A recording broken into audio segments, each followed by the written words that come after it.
So I'm just doing kind of a update.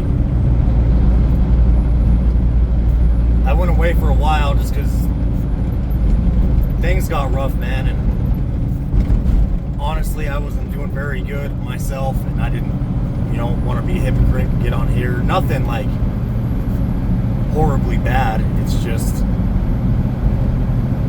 for example, like I met a woman, and I just want to be honest, man. Like, I don't want to get on here and act a certain way. And the main reason I started this channel was to give support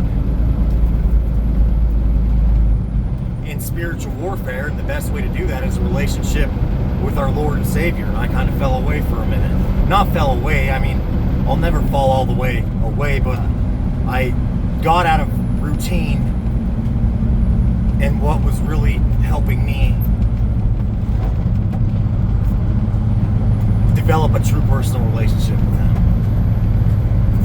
But I got on today just because so much has happened, man. Just today, just for documentations, just today. Okay, so a couple days ago, we get a group text is sent out to all the drivers. Now, keep in mind, the company that I'm hauling sand for, that's not the company I work for. That's the company that I'm hauling sand for is the company that my boss is leased onto, okay?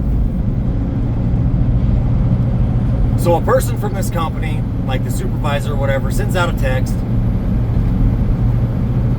saying the next person that loads overweight will be fired. I have never heard that in my life hauling sand. Whatever, I get it. That's fair, whatever.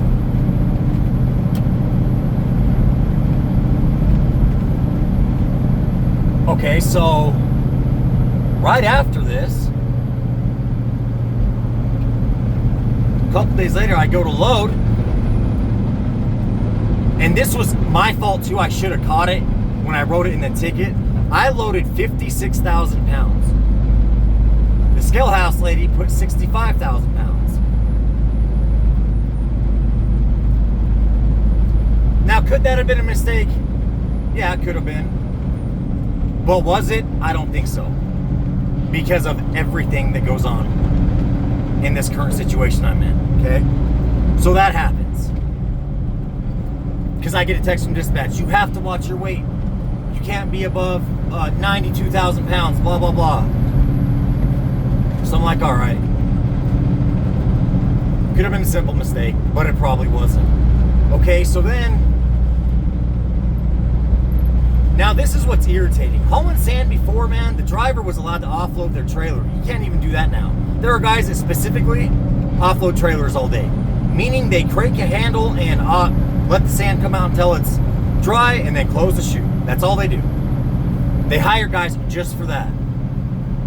Well, the guy that's offloading the sand comes up to me and he says,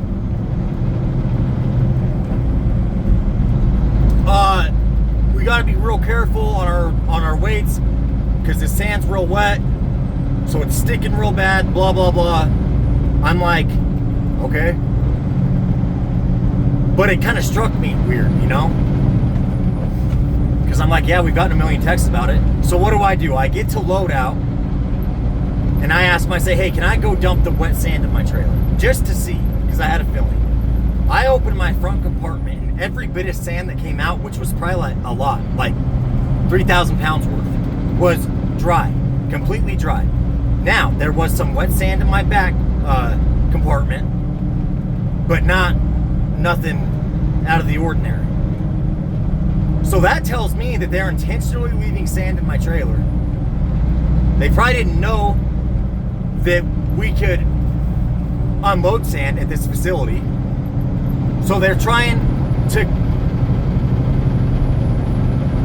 My thought was he with as much sand was in there, there's no way it got caught up and just didn't come out. He shut the chute early, making me heavier, meaning I can only load so much weight, meaning I get paid less because I get paid by the ton. Okay? So that's the second thing that happened. This is just today. Then just now, about 15 minutes ago, I'm driving down Highway 59, a highway, not a lease road, not a dirt road. I'm not in their truck. I'm in my boss's truck. And I go to pass somebody because they're doing over 5 miles an hour under the speed limit. It happens all day, every day. But this particular person, I go to pass them. Sure enough, I get a phone call. Would you mind slowing down, please? I said, who is this? This is so-and-so with so-and-so, with the company that we all stand for. I guess a supervisor with the company we all stand for. I said, I'm going 70. My cruise is set at 70. It's actually set at 69. He says, my cruise is set at 70. And I say, well, I have a video because of things that are going on, like this right here. I didn't say that, but I said because of things that are going on. And then he's like, oh, okay, well, I guess one of us is wrong. So I just kept going like I was going, man. But I wasn't. But even if I was going 3 miles an hour over, like, who are you to tell me that I can't go 3 miles an hour over on a public highway? And usually a cop won't even pull you over unless you're doing 5 over. Like, what's up with this? And then I forgot about this too. So we haul different grades of sand. Okay? So I'm asked, we usually haul 100 mesh. But I'm asked to get 40/70 on this particular run. My last one. So I'm like, all right, not a big deal. Go load, come back to location, and I pull on location because, you know, there's a rule, 2 trucks on location at a time. There was one on the scale, so I pulled my spot where we go. The offloader comes up, he's polite, he says, hey, do you have 40/70? I said, yeah. He said, all right, we need one more 100 mesh truck. So you're gonna have to leave location, circle back around, and then get on the CB and tell those guys with the other 40/70 to follow you in after we get the other one more 100 mesh. I said, okay. So I get on the CB and I say, they want one more 100 mesh, and then the 3 40/70s can follow me in. I see a truck pulling in, and I'm like, hey, you're 100 mesh, right? Now, keep in mind, I don't talk to any of these people. I've always been like that. Like, I don't like to make friends at work for a reason. You know, I like to keep work and my personal life separate. So, when I say that, when I say you're 100 mesh, right, to the guy pulling in, I don't think it was him because this guy sounded about my age, maybe a little older. But the guy pulling in was like an older gentleman.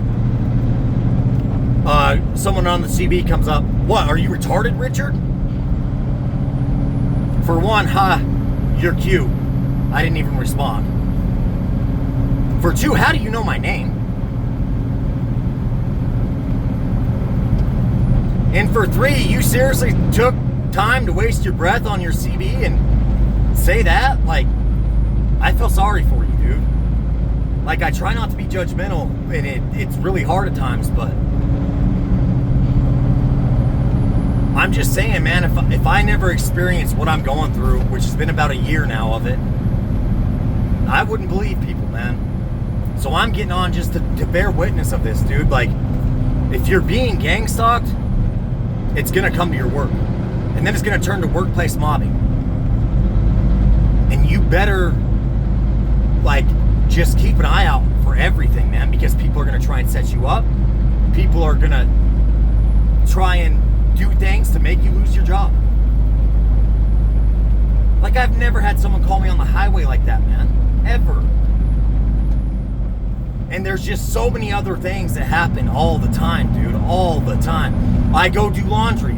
The person that works on my truck is doing laundry. I go to the convenience store. The guys that work on my truck are at the convenience store. I blow my transmission. My truck's down for 3 weeks.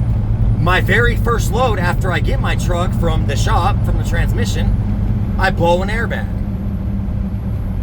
I take my truck to the shop to get the airbag fixed. Okay. I get another truck, go deliver my load. I'm told my truck's done. So I take the spare truck back to get my truck. I'm pulling it out, and now the brake chamber's bad.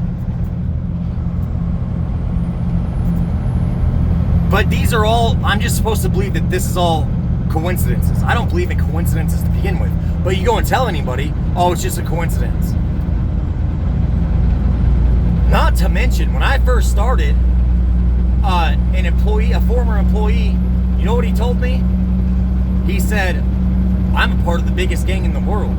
And people that I don't like, I know the moment they leave their house. I know where they are, everything they do. And I could destroy their lives pretty easily. That right there let me know he knew exactly what was going on with me. And then there was another time I asked him, I said, so you said you've heard about gang stalking. Do you know, like, if you become a gang stalker, like, I asked him, I said, if you become a gang stalker, like, can you quit? Like, what if you feel like you're doing something bad, or, you know, you just get sick of it and you want to quit? He puts his phone under his thigh, and so it's in between the seat and his thigh, and my head, so someone couldn't hear or something. And he tells me, he says, it depends on the organization they're with. Another thing, all these people, anytime I leave, or you know, if we come in contact for a minute and like I'm departing, they all say one key phrase: be safe. They say be safe. I'd never heard be safe so much in my life until this started happening. Now this video is a little bit different. It's not as spiritual as I'd like, but I'm telling you, man, like, God is real, and I'm going to come back with my content. I just needed time to myself and to figure things out, and I don't want to be a hypocrite, man.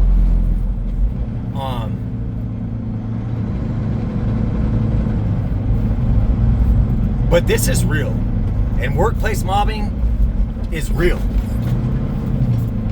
If anyone ever comes, whoever might see this, if you're going through it, dude, I'm sorry. And the only way to beat it is God. That's it. It's spiritual at its core. It's demonic. And it can be a good thing, and I'm taking it as a good thing, because it's let me know how important a relationship with God is. And I still fail. I still fall away at times. I still sin. But I'm a lot better than I used to be, and I'm going to continue becoming better, and I'm going to continue working on my relationship with God. And that's the only way to beat this, man. Even if you don't beat it, it's the only way to, like, have peace through this, and have strength, and have protection. Financial protection, career protection. As we go to God, He will shield us and protect us, but He'll also allow things to happen, man. And there's going to be times we feel like He's not there. I've felt that recently, like, and it sucks. It's like, at times you just want to, like, break down, you know? But if you're not going through this, and this just sounds like a bunch of craziness, and, you know, why would so many people, and you're thinking, why would so many people be after you? Just you. I don't know, man. I don't know. Because I'm nothing special at all. At all. Not even a little bit. So I don't know. My faith, that's why. Anyone comes to one of you that has never had this happen, and you think it sounds crazy, give them a chance, man. It's true. It's real. Literally, you are being followed everywhere you go. You're being noise harassed. You get a hotel, there's people that'll drive by and honk and scream and honk and scream. People will stand right outside your door having super loud, directed conversations. Everywhere you go, you're treated like scum, you're disrespected, you're looked at as you're beneath them. And they're so much better. But you know what? They're the ones with the issues, man. Obviously, they're out participating in things like gang stalking, things like trying to sabotage another person's life just because maybe they heard something, or who knows why. Those that are going through this, like, they're the ones with the issues. They're the ones that need to be in a mental institution. They're the narcissists, man, and they need God. A mental institution won't help. I was just saying that to be kind of as a poke. They need God. And look at this guy right here. He just passed me in a bridge. It never stops, dude. It never stops.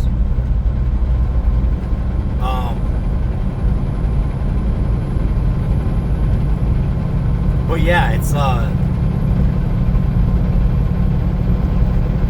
real. It's demonic and it's dark. But that's the world we live in, and it's getting darker, man. We're surrounded by darkness. And even though I fail at times, it's my goal to be the light. To be a light in the dark, man. And I'm not perfect. I'm not special. I want a relationship with God. I want a stronger relationship with God than I have at the moment. And I want to continue to strengthen my relationship with Him each and every day until I'm no longer a part of this world. Because I know with Him there's peace and there's love. And He is the only reason that I've been able to come this far in this journey. And that I've been able to realize what it was as quickly as I did. Like, He led me to all the right paths and led me to the information that I needed to learn and continue to learn. But another thing is, I think at times I focus too much on it, you know? I probably shouldn't do that. I ignore it, like, to them, but I notice everything. You know, every little thing they do, I notice it. The cars being followed, the one headlight, the constant one headlights, the smirks, the glares, but I just don't even look at them. You know what I mean? I don't give them the time of day. I try to just do me, but I still, man, 90% of my day I'm focused on that, and it sucks. It's not good, and I want to have love for them, dude, and I have a good heart. I know I have a good heart. But it's hard to love people like this, man. It's hard not to be judgmental. It's hard not to, like, feel pure anger at times.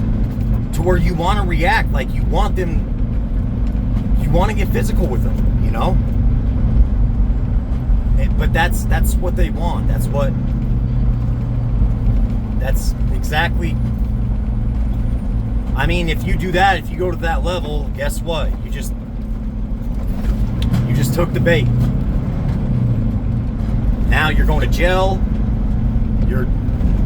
Or if you don't go to jail, they're going to have it on video to prove you're this crazy, psychotic, whatever person that they're saying you are.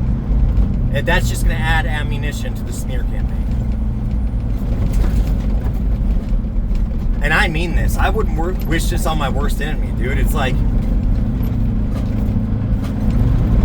it's destroyed my life, man. It's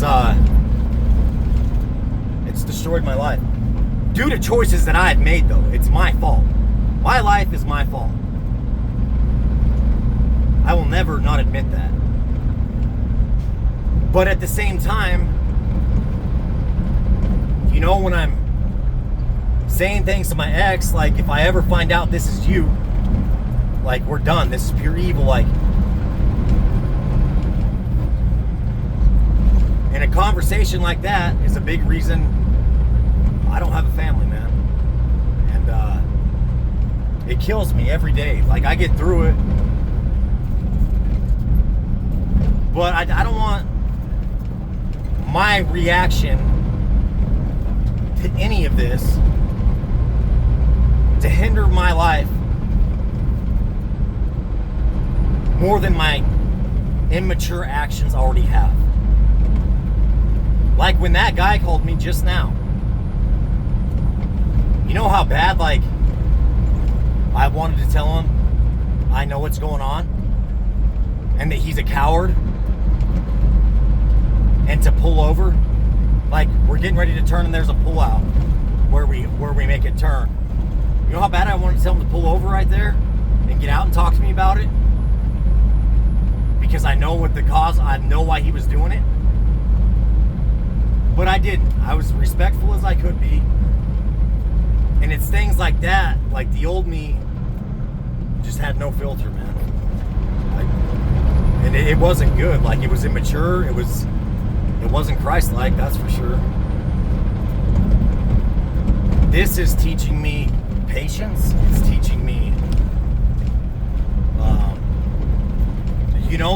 not to let the little things get to you when this is a huge thing. Like, but all the little things every day, the constantly being followed, the looks, the disrespect, there's so much, man. The workplace mobbing, like everything. It seems like every 5 minutes someone's trying to set something up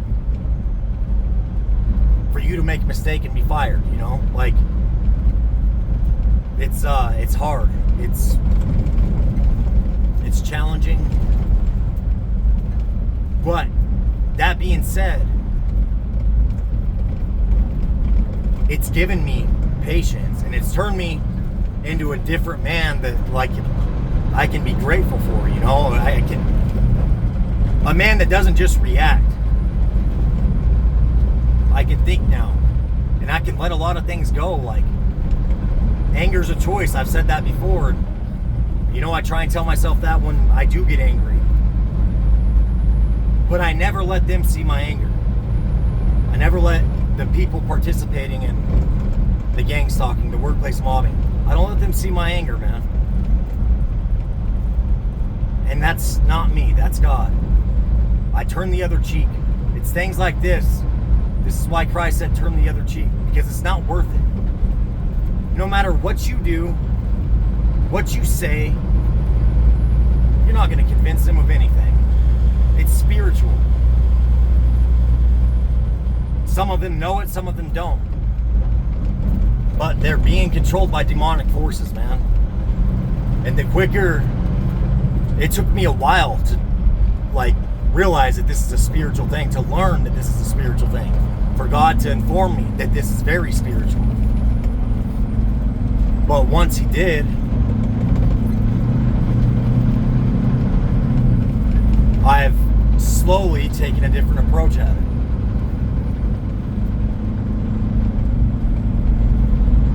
But I'm just gonna kind of stay on here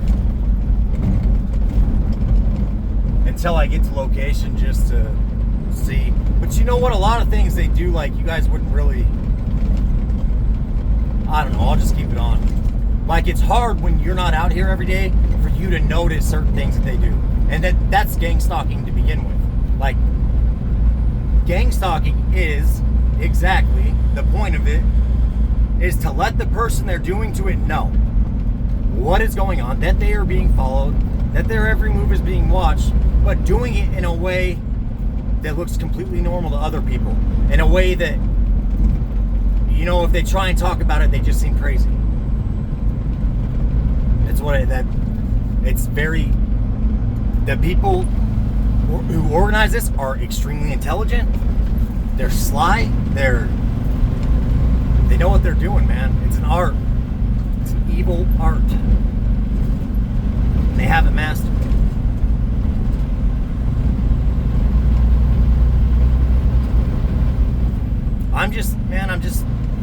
I'm scared, dude. And not of them, not at all, not even a little tiny bit.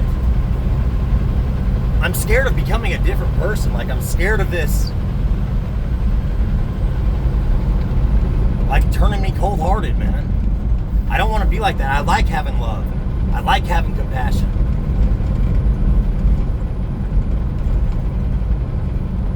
It feels good to have a loving heart, man. It feels good to be good to people. And the more that this happens, like, sometimes I think, like, is there any good people left? Are there good people out there? I know there are, but, like, are there any good people, like, around here? Like, it just seems like I'm surrounded by darkness everywhere I go, evil. And I don't want that to change me, man. And that's why I have to stay close to God. You know, I let Him down. I I did let him down because I stopped my routine. I wasn't reading like I was before. I wasn't even praying like I was before. Because I kind of met somebody and, you know, I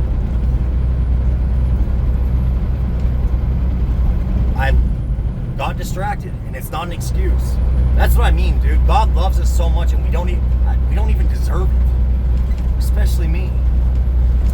But I know He loves me, and I know that He's gonna get me through this. I just have to go to Him so I don't turn cold-hearted. Continue going to Him, because I go to Him every day. I just wasn't going to Him as, you know, as deep as I was. But I'm there. I'm gonna get there again, starting like starting today. You know, I've been on that track, reading, praying like I used to. And in a way, like it's got like I feel better inside, but it's like the attacks picked up, you know. And it just sucks. Another thing that sucks is like I can't really talk to anyone about this. And I know that this is gonna sound crazy, but I don't care, like, because I know it's true. I'll give you an example. I know my the place I go to counseling, I know they're all involved, and it's all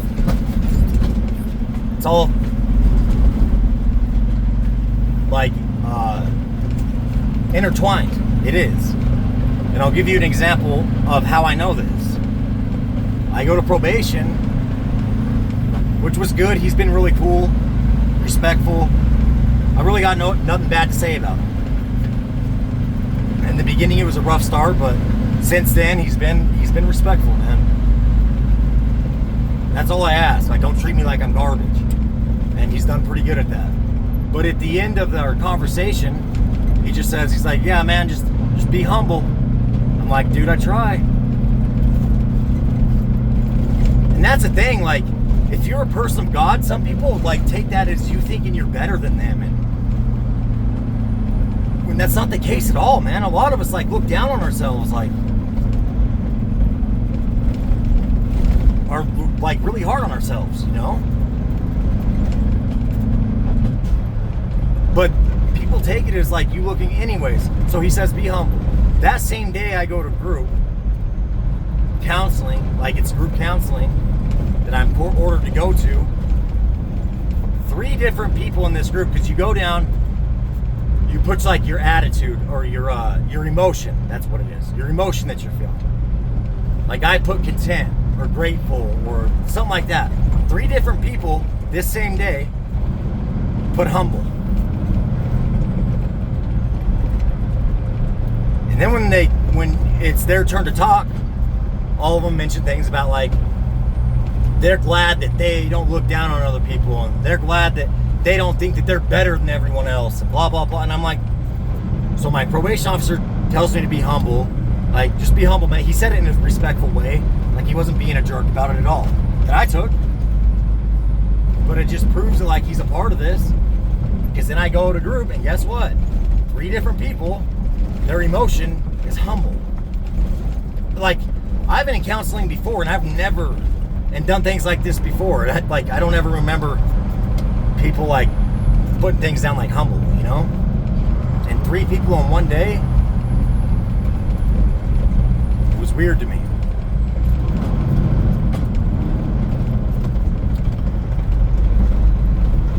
What am I gonna do about it, man? Like, you know. And I'm not looking for a pity party, man. I'm not a victim. Like, this happened for a reason. And the reason is God loved me enough and trusted me enough to go through an experience like this to glorify Him. And I just have to focus on that. Like, because I'm not saying this to be prideful, but I'm telling you, the things that people like me go through, who are targeted, who are gang stalked, who are workplace mob, a lot of people wouldn't last a week, man. And that's the truth.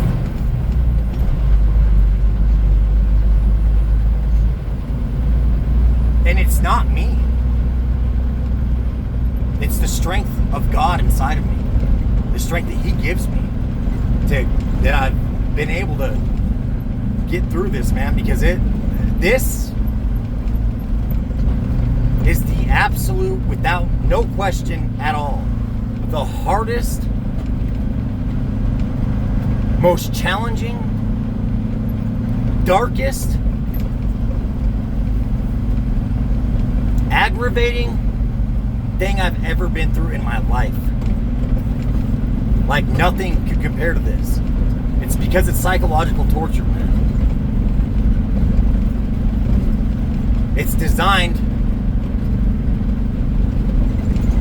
to have me off myself, and to have the people that are going through things like this off themselves, or be in a mental institution,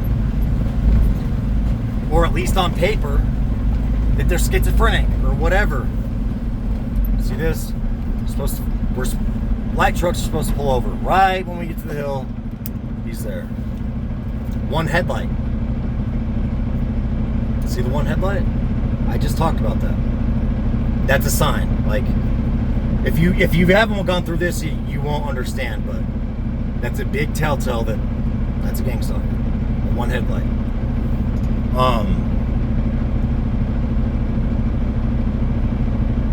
But yeah, man, it's hard. It's a different experience.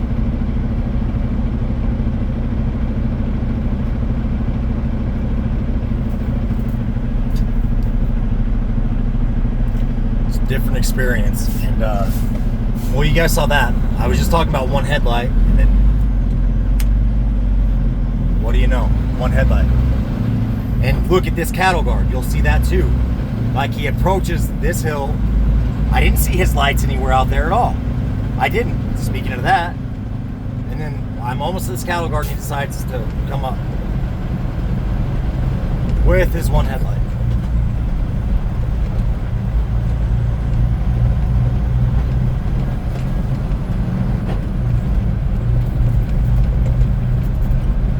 Funny thing is, my truck, well, the truck I got for my kid's mom for Mother's Day, its headlight went out, and we drove around like that forever.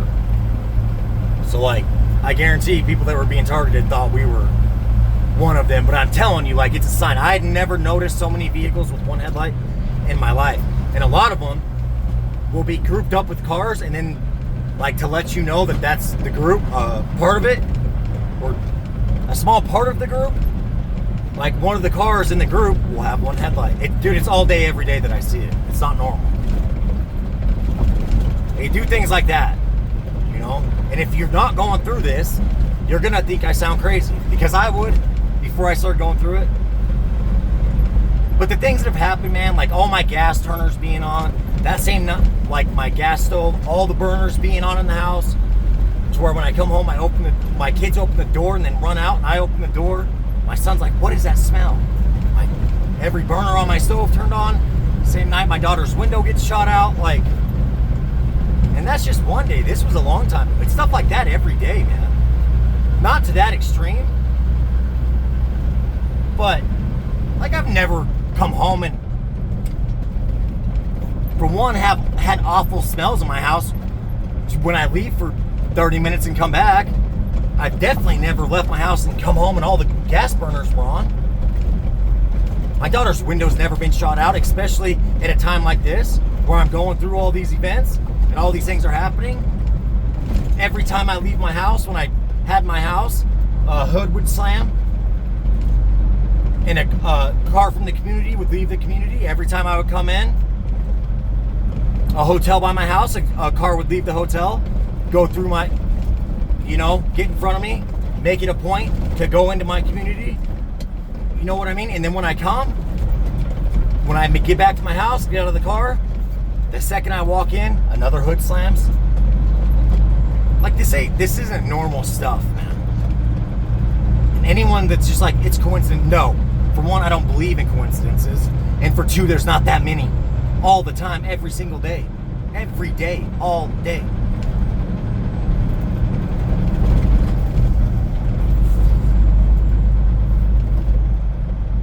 it's sick though, man, because, you know, these companies make a lot of money, yet it's not enough. Just, you know, being a trucking company hauling sand, that's not enough. They gotta participate in things like this. And they don't have the morals or the background to, if someone was to come up to them and say, if you don't participate, your work's gonna be gone. They cave because they don't have God. They don't have morals. They don't have integrity. They don't have a backbone.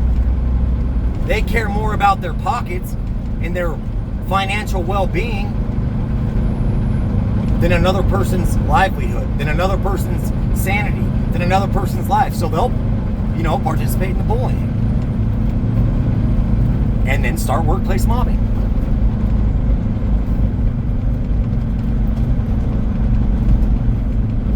Anyways, I'm here. I gotta check into the app, but I'll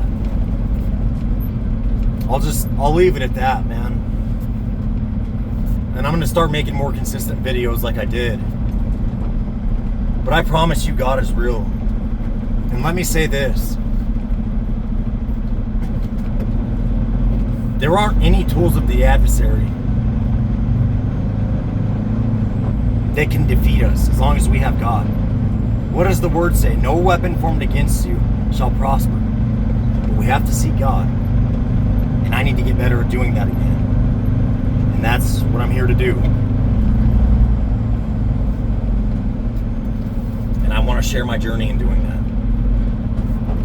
that. I leave this with you in the name of Yeshua, known as Jesus Christ. You guys have a good one.